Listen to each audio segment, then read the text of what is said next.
I don't actually think it's the role of academics to lead social movements.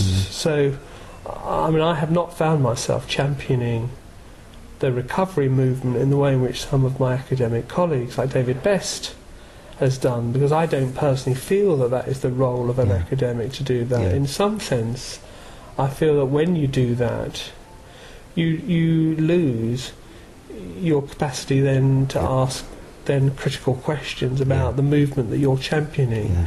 So I've always kind of I've rather avoided that, because I think that the recovery movement now, it is right to ask some pretty searching questions about, well, what is the nature of recovery, and what do you do for people who don't want to recover? Because the presumption can't be that everybody using substances wishes to recover, or indeed even sees themselves as requiring some element of recovery. And I think that because recovery now has become a social movement in itself, increasingly influential, I think it's right to ask the question, well, what is the contribution then of services in relation to people who don't want to recover? They clearly can't be just cast aside because there's been a political sea change and that all the focus is on recovery. Those are individuals who may be as in need of help to no lesser degree than anyone else. The simple fact that they don't want to recover from their drug use, or they want to continue with their drug use, shouldn't in any sense disqualify them from the help the services can provide them. But I can see that how that could happen. The demarcation becomes, well, if you want to recover, then we'll work with you. But if you don't, then there's no place for you in this service. And I think that would be as regrettable and reprehensible a development as the idea that existed previously, that it's all about harm reduction and there's very little interest in anyone who wants to actually recover or come off.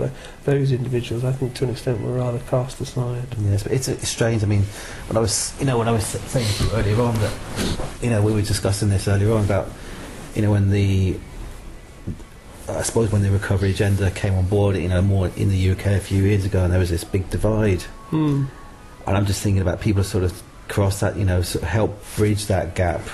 I'm just thinking about people like Stephen Bamber, who wrote some very kind of articulate papers and, wrote a very interesting piece on around needle exchange and the whole area of recovery and needle exchange and how it can all work and everything. He wrote that for the Injecting Advice website, and it was really quite interesting to for somebody from Stephen's background to actually bring it's almost to bridge those gaps. And I think a number of us were started asking searching questions ourselves. I did, and then when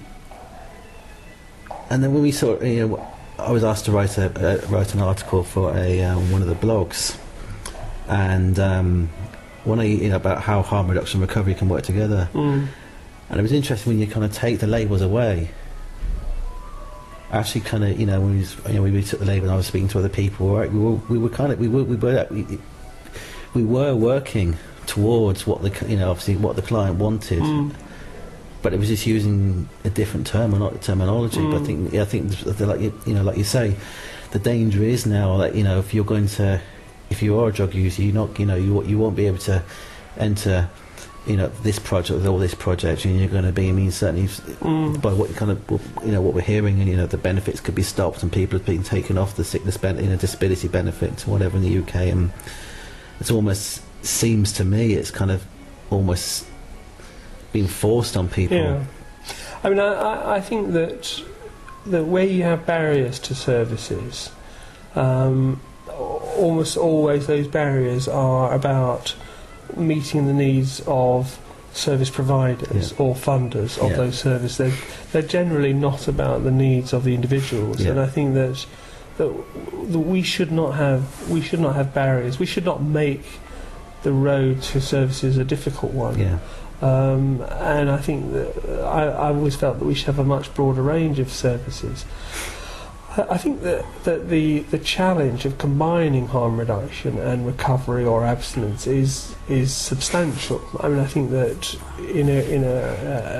at a crass level, but nevertheless what seems to me an influential one, you have people guarding their budgets. Yeah. So the proposal to realign services, to bring abstinence or recovery focused services into close contact with harm reduction services will only be done to the extent that there is some reconfiguring of budgets. And you rarely see people work with greater determination than when they're protecting their own budget. And you can't feel that, they do it, no doubt, out of a sense of that's what is ultimately in the interest of their clients. It's not they're doing it for personal aggrandisement, they're doing it because they think their service is the one that delivers most benefit to their clients. Yeah. But ultimately, of course, that fosters conflict between services and will impede that closer working relationship.